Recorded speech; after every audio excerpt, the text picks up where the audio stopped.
Hey everyone, and welcome back to The Explainer. Today, we are digging into a truly powerful concept from Steve Chandler's fantastic book, 100 Ways to Motivate Yourself. Specifically, we're zeroing in on Rule 22, and it has a very bold, totally uncompromising title: Kill Your Television.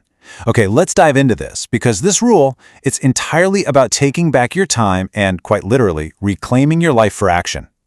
So Chandler shares this really great story in the book. He talks about a wildly popular t-shirt that his brother actually used to sell at his store. The shirt literally just said, "Kill your television," and it had this graphic of a TV just completely blowing up. Chandler loved it so much he actually bought one of these shirts. Now look, I know what you might be thinking.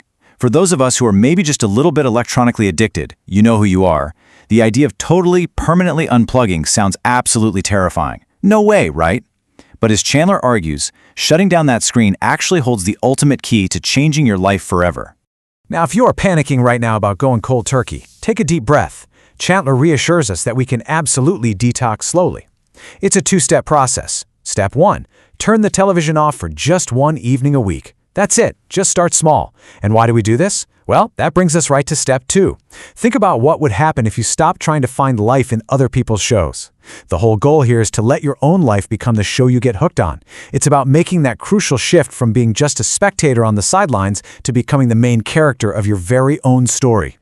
Section 1. Which side of the glass? The economics of screen time. Now, what's really interesting about this is how it challenges us with a simple, fundamental question about how you spend your evenings and ultimately, your life. Let's really break down this comparison, because this directly impacts you and your potential. Think about it. When you're sitting on the couch, you are the passive viewer. You are passively watching other people have fun. But the people on the screen, they are on the smart side of the glass. They're actively doing what they love for a living. They're having fun, and crucially, this is the big one, they are getting money for it. You, on the other hand, you're paying with your absolute most valuable, non-renewable resource, which is your time. You are giving up your finite hours so they can get paid to live out their passions.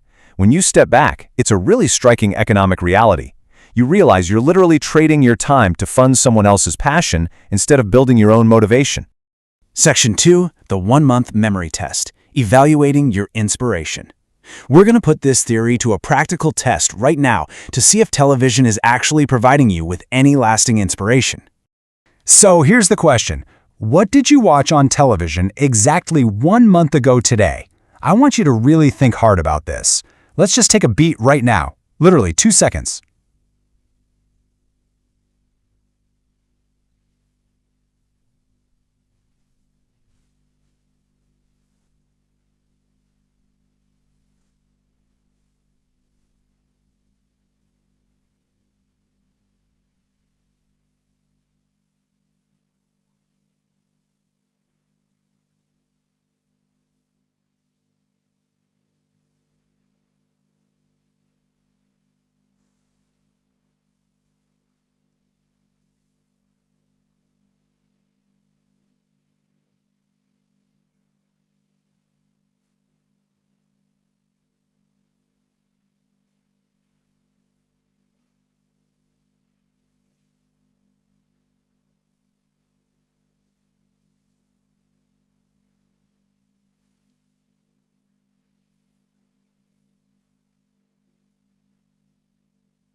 So, here's the question. What did you watch on television exactly 1 month ago today?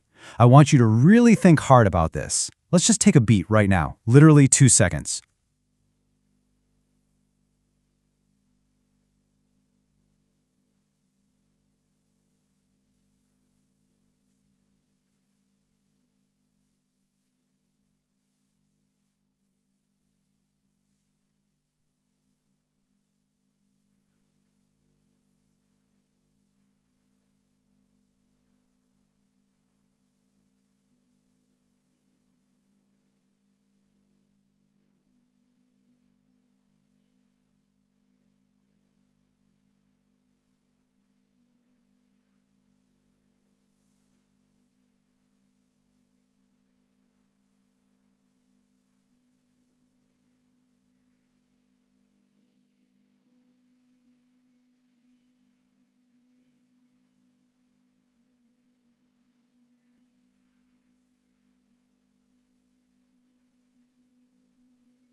Exactly 1 month ago today.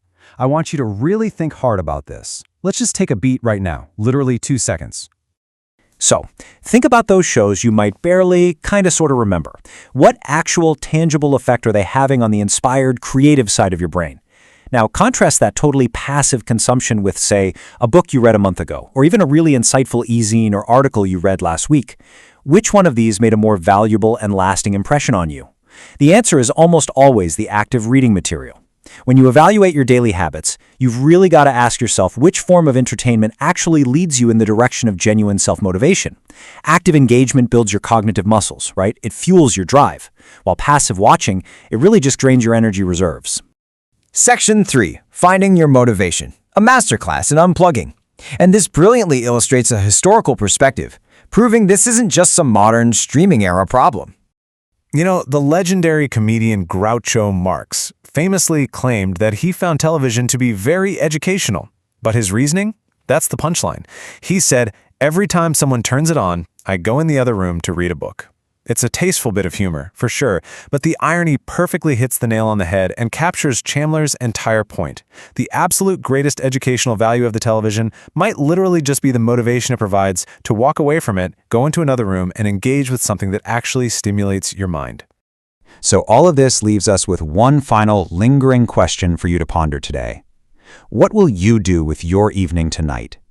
Are you going to sit on the passive side of the glass just watching someone else live out their dreams? Or will you turn off the screen, pick up a book, start that project you've been putting off, and finally step over to the smart side? The choice is entirely yours. Thanks so much for joining me on this explainer, and I really hope you feel motivated to make tonight your own. See you next time.